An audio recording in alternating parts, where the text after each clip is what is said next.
느헤미야 13장을 함께 읽었습니다. 매일같이 2주간에 걸쳐서 느헤미야를 한 장씩 읽으시면서 은혜를 많이 받으신 줄 아는데, 이제 오늘은 그 마지막입니다.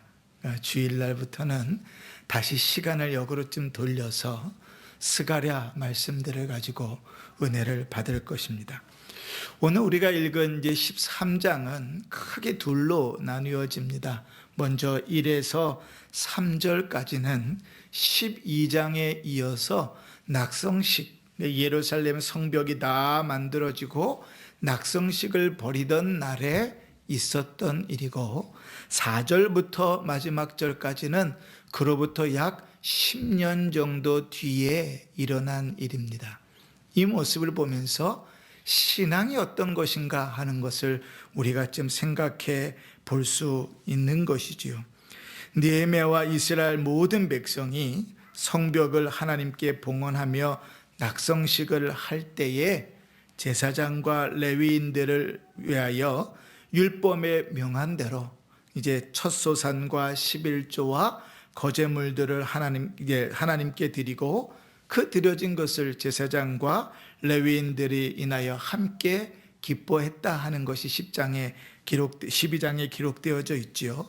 그렇게 다 드린 다음에 그 다음에 이어진 일이, 그날 이제 모세의 율법책을 함께 읽으면서 하나님의 말씀을 듣는 것입니다. 그러니까 우리는 늘 이제 기억해야 될 것은, 예배는 우리가 하나님께 예배를 드리는 것으로만 끝나지 않고 하나님의 음성을 듣는 것도 함께 포함되는 거예요. 그치? 그리고 예배는 하나님의 음성을 듣는 것만 멈추지 않고 그 들은 말씀을 순종하는 것까지 이어지는 겁니다. 계속해서 우리가 성전을 봉헌한 다음에, 성벽을 봉헌한 다음에, 낙성식을 행한 다음에 이루어진 일들을 계속 반복하여서 읽지만, 계속해서 그들이 그 예배 때 이루어진 일들은 늘 똑같았죠. 지금도 역시 마찬가지입니다. 예배는 하나님께 드리는 것만은 아닙니다. 그냥 예배 자리에 앉아 있다고 예배가 되는 것은 아니고요. 예배를 하나님께 드리는 것입니다. 저는 어렸을 때 그런 생각을 했어요. 어떻게 하나님께 예배를 드릴까? 그치? 여러분 그런 고민해 보셨습니까? 하나님께 어떻게 예배를 드리십니까? 그냥 앉아 있으면 예배를 드리는 것인가요? 그죠? 젊은 시절에는 대단히 고민을 많이 했습니다. 왜냐하면 예배 자리에 앉아 있으면서 딴 생각할 때도 많고요. 분명히 찬송을 했는데 그 찬송의 가사가 뭔지도 모를 때도 많고요. 분명히 기도는 드렸는데 내가 무슨 기도를 했는지 모를 때도 많고, 하나님의 말씀을 들었으나 그 말씀이 내 마음속에는 전혀 남아있지 않고, 예배의 시간이 재미없어서 졸고, 예배의 시간이 따분하고, 옆 사람과 이야기하고, 때로는 늦기도 하고, 때로는 일찍 나가기도 하고, 그 모든 일들 속에서 하나님께 예배를 드리는 것이 무엇인가 하는 심각한 고민을 한 적이 있습니다. 여러분 혹시 그런 고민을 해보셨습니까? 예배 자리에 앉아있다고 예배를 하나님 다 받으시는 것 아닙니다. 그죠? 우리가 창세기 1장에 처음 나오는 예배, 가인과 아벨의 제사를 보면서 알듯이 제사를 드렸다고 다 받으시는 것이 아니라는 것이죠. 그러면 어떻게 하는 것이 예배를 드리는 것인가? 거기에 정성이, 거기에 우리의 마음이 담겨져 있어야 됩니다. 정성과 마음이 담겨져 있다는 것은 하나님께서 내신 방법을 따라 성령으로 예배를 드린다는 거예요. 그것이 없으면 그냥 시간 낭비만 하는 겁니다. 시간 낭비만. 그치? 그러니까 예배란 하나님께 드리는 거예요. 그럼 우리가 하나님 앞에 정성을 다한다는 건 뭡니까? 제가 늘 그런 예를 이제 듣는데, 어른들은요, 여러분 사돈하고 상견례 자리에 가잖아요. 상견례 자리에 가서 대화하면서 사돈의 이야기는 하나도 안 듣고 내 딴 생각만 하다 오는 사람이 있습니까? 그런 사람은 없잖아요. 그죠? 상견례 자리에 사돈 가족이 딱 앉아 있는데 그 앞에서 졸다가 오는 사람이 있습니까? 그런 사람 없잖아요. 그지? 그 왜 그렇죠? 최소한의 예의지요. 최소한의 예의. 그죠? 앞에 사돈을 향한 최소한의 예의고, 또 가족과 가족이 처음 만나는 것이니까 그 만남 가운데 주어지는 최소한의 예의지요. 물론 그 속에는 자존심도 있을 수 있겠고 또 그 마음도 있겠죠. 근데 우리가 하나님 앞에 예배할 때 그것만큼도 생각을 못한다면 우리는 참 하나님께 온전히 예배하는가를 좀 물어보아야 되는 것이죠. 예배는 그렇습니다. 하나님께 드리는 요소들이 있어요. 찬송, 하나님께 드리는 겁니다. 그치? 우리가 오신실하신 주 찬송을 드렸잖아요. 찬송을 다 들었는데 무슨 말을 했는지도 모른다. 그럼 그건 문제가 있는 거예요. 찬송할 때에 가사에 집중해서 그것이 나의 신앙 고백으로 하나님께 드려지는 것이죠. 왜냐하면 찬송이라는 히브리어의 말은요, 칭찬하다, praise 영어로 하면 칭찬하다는 말이거든요. 그러니까 뭔 말인지도 모르고 칭찬할 수는 없잖아요. 그죠? 그러니까 찬송은 그런 거예요. 찬송가를 세 곡을 쭉 이어서 깊이 불렀는데 무슨 찬송을 불렀는지 아무것도 모르겠다. 그러면 심각한 겁니다. 하나님께 드려진 게 아닐 수 있죠. 또 예배 가운데 하나님께 드리는 거 있습니다. 기도. 그치? 기도를 하나님께 드립니다. 우리는 말할 때도 기도로 하나님께 드린다고 말하잖아요. 그런데 기도는 막 열심히 드렸는데, 울면서 드렸는데 무슨 기도했는지 모르겠다. 그런 적이 있어요. 막 밤새도록 소리 지르며 기도해서 목이 쉬어가지고요, 속은 후련한데 내가 무슨 기도했는지도 모르겠던 때가 있더라고요. 그렇게 하나님께 드려지는 것이 있습니다. 또 하나님께 드리는 게 뭐가 있죠? 헌금, 헌물 있죠. 보통 우리 어른들은 헌상 그랬습니다. 하나님 앞에 우리가 우리 자신을 드린다는 그 고백을 물질에 담아 드렸죠. 예전에 어떤 인도의 선교사는요, 어렸을 때 부흥 집회에서 은혜를 받았는데 돈을 드려야 되는데 돈이 없었어요. 구두 닦아서 하루 먹고 사는데요, 이 사람이 은혜를 받았어요. 이 어린아이가. 근데 하나님께 드리고 싶은데 드릴 게 없어서 본인이 헌금계 안에 들어가 앉았다는 거 아니에요. 주님, 저를 드립니다. 물질은 그렇게 드리는 거예요. 그렇게 드리는 거. 그러면 드리는 것만 있습니까? 아니요. 받는 것도 있습니다. 하나님께서 드리는 찬송 가운데, 드리는 은혜 가운데, 기도 가운데 우리에게 은혜를 베푸십니다. 그죠? 우리의 상한 마음을 움직이시고, 우리의 병든 육체를 치료하시고, 우리의 상한 마음을 회복시켜 가십니다. 은혜를 우리에게 베푸세요. 또 하나 주님께서 우리에게 허락하시는 것은 주의 음성을 들려주십니다. 하나님 말씀을 들려주세요. 목사가 적어도 앞에 서서 설교를 할 때는 그냥 대충 아는 얘기니까 대충 찌꺼리는 건 아니지요. 그지? 적어도 기도하면서, 말씀을 묵상하면서, 그 말씀의 원고를 쓰면서 몇 시간을 들여서 10분, 20분을 설교해도 그렇게 드리지요. 우리 원로 목사님께서는 저에게 그렇게 말씀하셨어요. 하나님께 받아서 하는 것이다, 설교는. 그지? 그러니까 쉽지 않아요. 왜 그렇습니까? 그냥 대충 성경 쫙 펴가지고 유명한 구정 대충 한두 구절 찌꺼리고 말면 될 건데 왜 그럴까요? 그냥 좋은 이야기 덕담하는 게 아니거든요. 주의 말씀을 대언하고 하나님께서 세운 목사를 통하여 대언하는 그 말씀으로 한 사람 한 사람에게 그 심령 가운데 역사하시고 말씀하시는 것이거든요. 그러니까 그 음성을 듣고 그 음성 가운데 역사가 일어나요.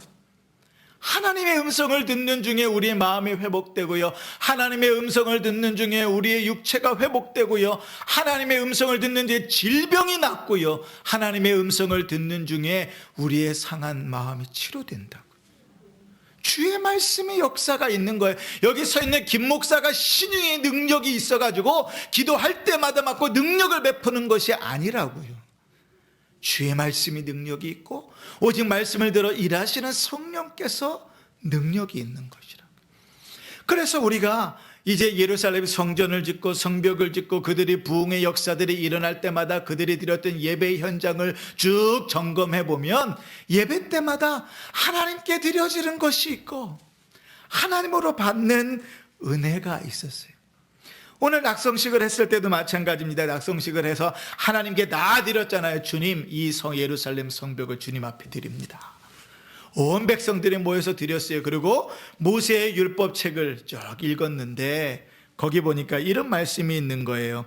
암몬 사람과 모압 사람은 영원히 하나님의 총회에 들어오지 못할 것이다. 왜요? 이스라엘 백성들이 출애굽에 나올 때 그들을 저주하고 또 발람은 선지자를 세워가지고 저주하도록 했거든요. 하나님께서 그 악을 선으로 바꾸셨지만 하나님께서 그 악행을 그대로 묵과하지 않으시는 거예요. 그래서 모든 이스라엘 백성들이 어떻게 했냐면 우리는 그들과 통혼하지 않겠습니다. 결단을 했습니다. 그리고 그들 무리 가운데 살아있는 그 암몬과 모압 사람들을 다 내쫓아 버렸어요. 우리 가운데서 모두 분리하였느니라. 3절에 그렇게 기록이 됩니다. 대단한 결단이잖아요. 옛날처럼요, 솔로몬이나 다윗의 영화를 누릴 때처럼 이스라엘 백성들이 단단한 영화를 누리면서 자기들끼리 잘 살던 때가 아니에요. 이제는 그들도 섞여 사는 무리라고요. 동서남북으로 다 대적들이 있고 함께 사람들이 섞여 살아요. 이 표현이 적절한지 모르겠지만 지금 우리로 따지면 우리 교회 안에 메드 인 코리아 한국 사람들도 있지만 또 중국에서 귀화하신 분, 일본에서 귀화하신 분, 미국에서 한국으로 오신 분, 캐나다에서 오신 분, 그렇게 여러 사람들이 함께 모여서 예배하는 것과 똑같다고요. 그지? 그런 꼴입니다. 비유가 좀 적절하진 않은 것 같긴 하지만, 자, 그렇게 이제 그들이 믿음으로 결단을 하고 이제 모든 일을 마무리합니다. 스룹바벨을 중심으로 성전이 섰고요. 그 다음에 예루살렘 성벽이 세워져서 예루살렘 성이 회복됐습니다. 성내에 사는 사람들이 있고요. 성문마다 빗장을 걸어 잠그면 밖에서 안으로 들어올 수가 없었어요. 마치 옛날에 이스라엘의 영화를 회복한 것 같습니다. 그리고 오늘 이제 4절을 한번 보세요. 4절을 보시면 이렇게 시작합니다. 이전에, 이렇게 시작하죠. 이전에.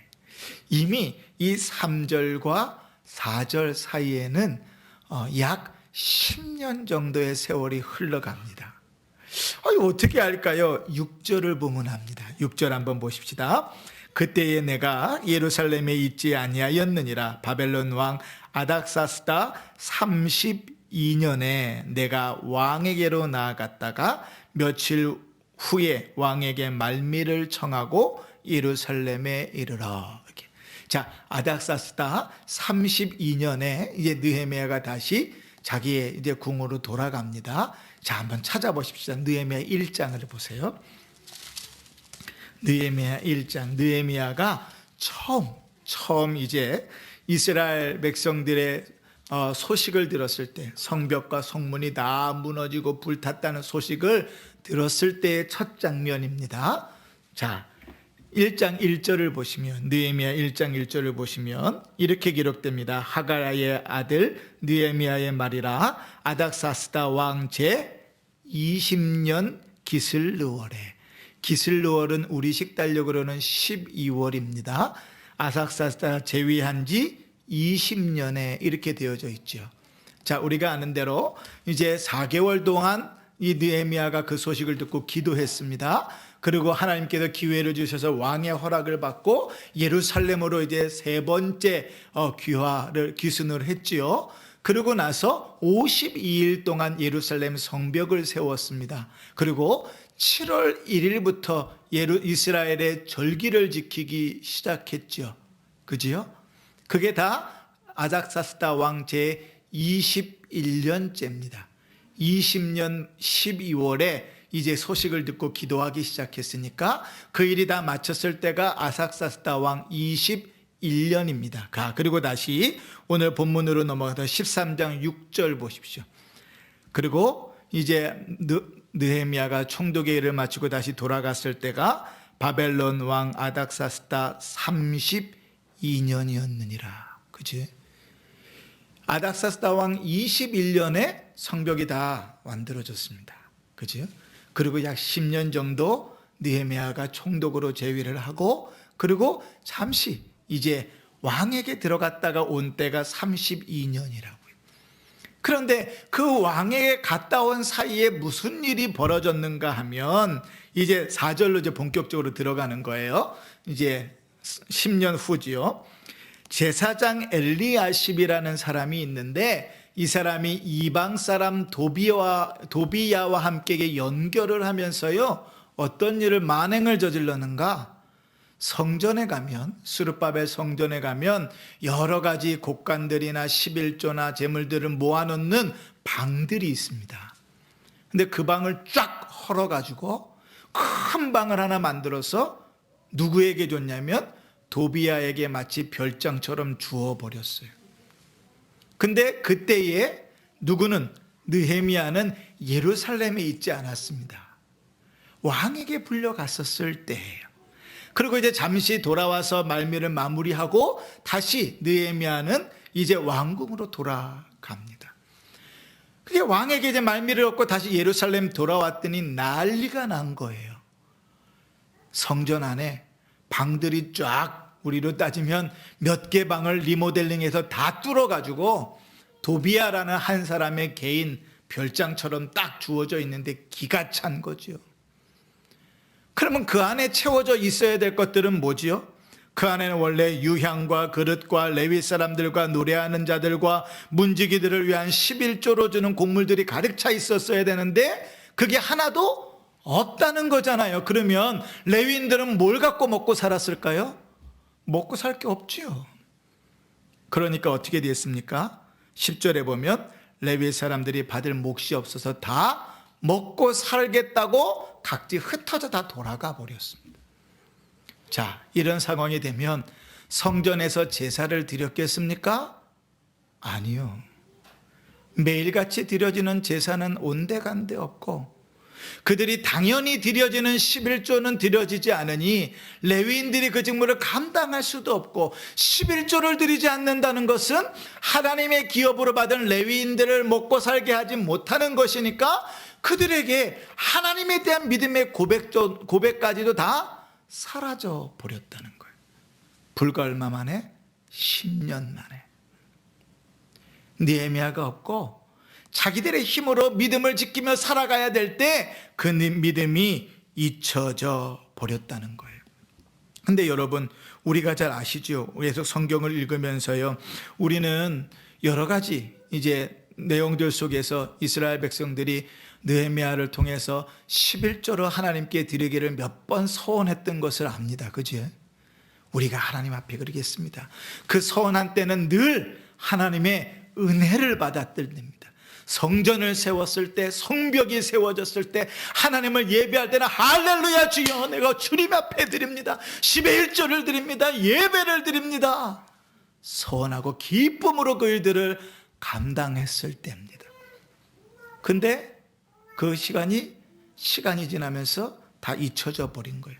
더 통탄한 일은 뭔가, 성전의 일들을 맡아야 되는 제사장 엘리야십이 도비야에게 뇌물을 주고 있었다는 거죠. 그것도 성전에 있는 방들을 헐어가지고. 근데 여러분, 도비야는 누구라고 표현하냐면, 우리가 아까 읽었잖아요. 13장 1절에 보면 암몬 사람과 모압 사람은 영원히 하나님의 총회에 들어오지 못한다 그랬잖아요. 도비야는 그 하나님의 총회에 들어오지 못하는 암몬 사람입니다. 그래서 우리가 2장 10절이나 13장 1절에 보면 암몬 사람 도비야 이렇게 돼 있어요. 더더군다나 2장에 보면요, 종되었던 암몬 사람 도비야. 그래서 누구의 종이었냐면 산발랏의 종으로 있던 사람이었어요. 그에게 뇌물을 주고 있는 것입니다. 누가요? 제사장이. 그러니 영적인 것들을 책임져야 될 제사장이 자기의 권력을 가지고 그렇게 당시 사람들에게 뇌물을 줘가면서 일들을 감당하고 있었으니 그 죄가 얼마나 컸겠어요.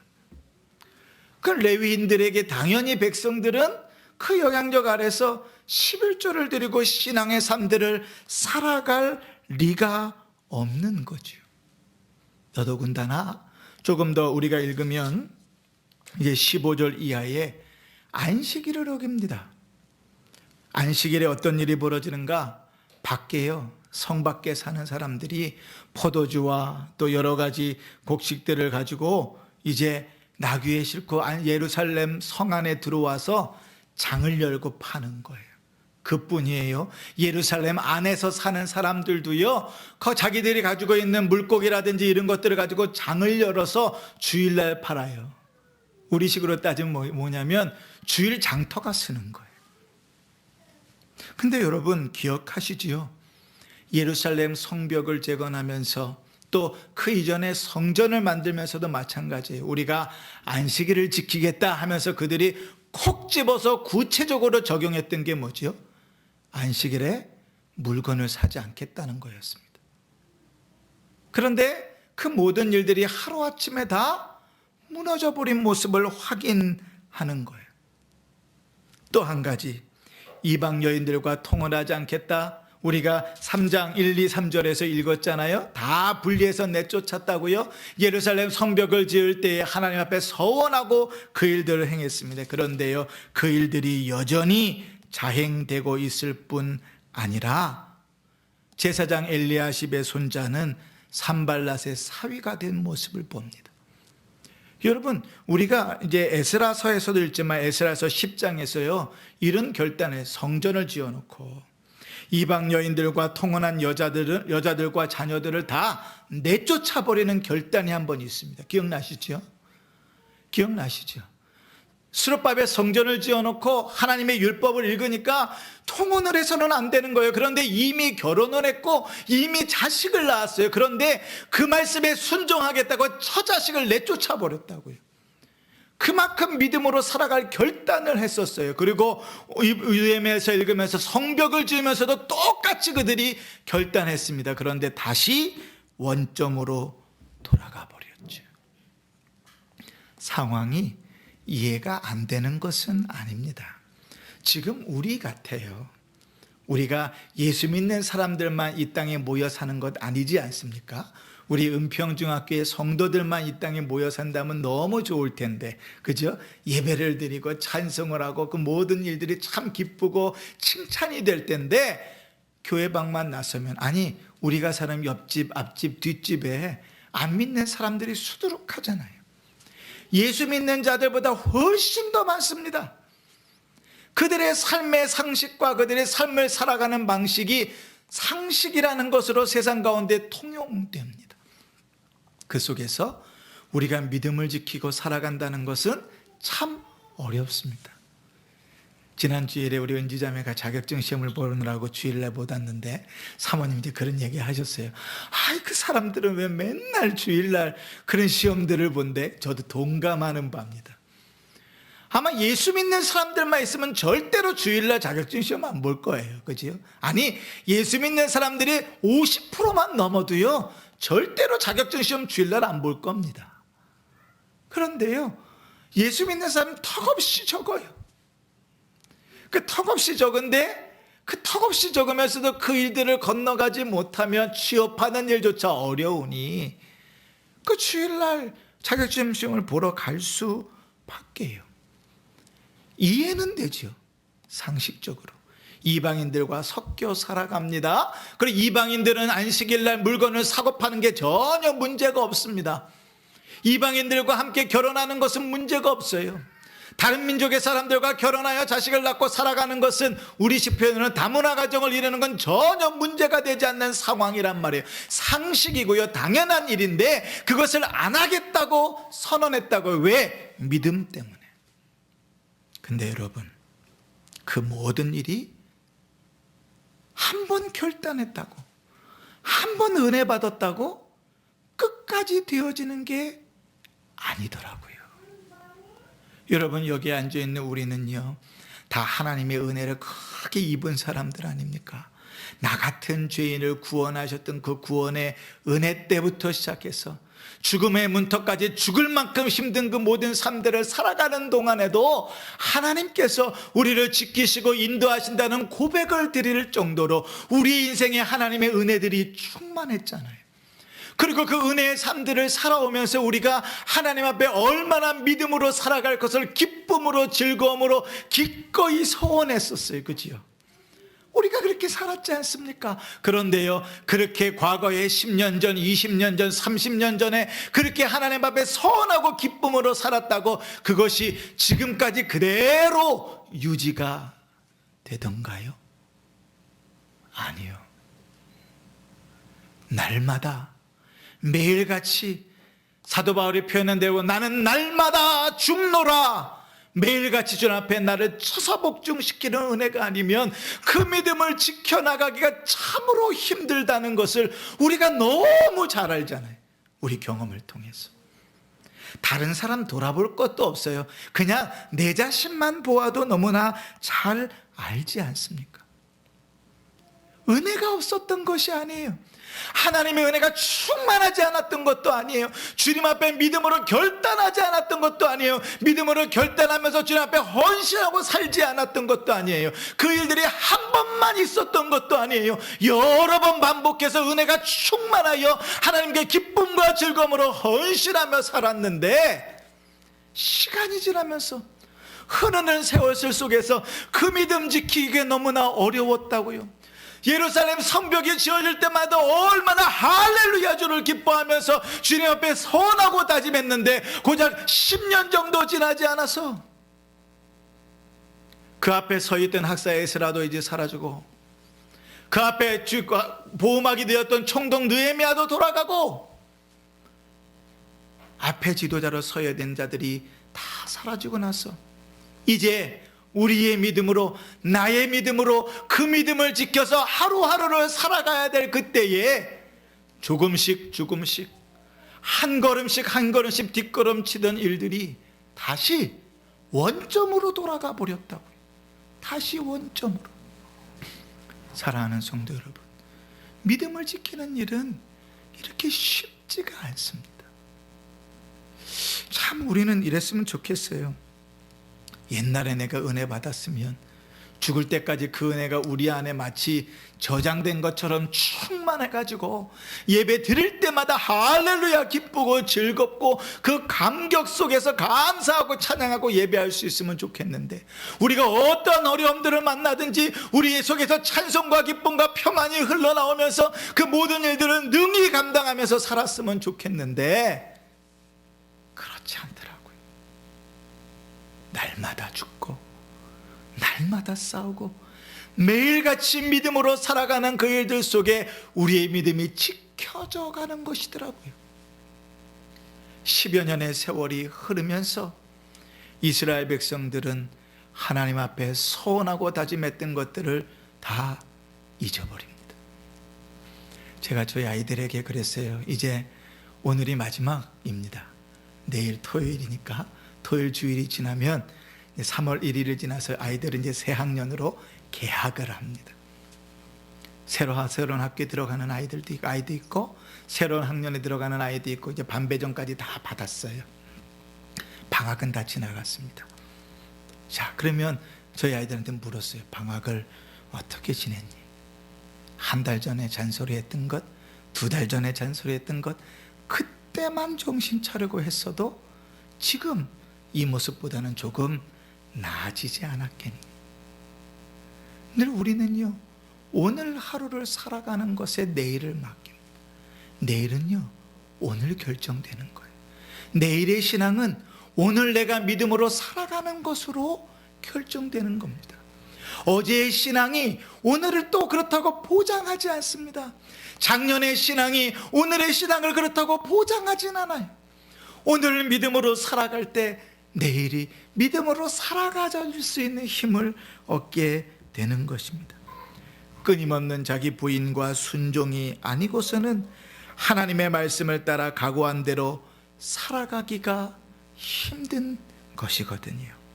그제의 부흥과 어제의 영화를 의지하지 말고 매일같이 날마다 하나님의 말씀 앞에 자기를 쳐서 복종하며 믿음으로 살아가는 성도들이 되기를 바랍니다. 오늘 내가 믿음으로 살아갈 때 내일을 살아갈 힘을 하나님이 주십니다. 어제를 믿음으로 살아간 것만 의지하고 살아가면 오늘은요 결코 승리할 수가 없습니다. 사랑하는 성도 여러분, 이제 말씀을 마치려고 합니다. 오늘 하루 이제 다 지나갔죠. 불과 몇 시간 남지 않았습니다. 이제 이번 한 주도 다 지나갔습니다. 오늘 내일 모레 주일을 지나면 2월 한 달도 다 지나갔습니다. 지나오는 시간들 속에서 여러분, 우리의 믿음을 잘 지키며 사셨습니까? 오늘 이스라엘 백성들과 같이 10년이 채 되지 않는 시간들 속에서 다시 그들이 다짐하고 서원하고 받았던 은혜들을 다 까먹고 원점으로 돌아갔던 것처럼 또다시 원점이 되어 살아가겠습니까? 사도 바울이 고린도 교회 성도들을 향하여 이렇게 말합니다. 너희가 지금은 단단한 음식을 먹어야 될 터인데 아직도 도의 초벌을 배워야 되는 수준에 머물러 있으니 그들을 그렇게 책망하지 않습니까? 왜 그렇게 됐습니까? 우리에게 주어진 오늘 하루를 믿음으로 살아가는 일에 실패했기 때문입니다. 사랑하는 성도 여러분, 매일매일 우리에게 주어진 삶들을 나를 쳐서 복종시킴으로 힘써 믿음으로 사십시다. 그렇게 하루를 충실해 살 때 하나님이 우리 속에 더 풍성한 은혜와 확신으로 채우실 것입니다. 그러나 여러분 꼭 기억하십시오. 하루하루 매일매일이 하나님 앞에 실패할 때 우리의 신앙은 생각보다도 더 빨리 퇴보하고 뒤로 후패해져 갈 것입니다. 오늘 말씀 속에서 우리의 신앙을 좀 돌아볼 수 있기를 바라고, 이 저녁에 하나님 앞에 기도하면서 성령께서 우리를 붙드시고 인도하시는 은혜를 풍성히 누릴 수 있기를 주의 이름으로 축원합니다. 아멘.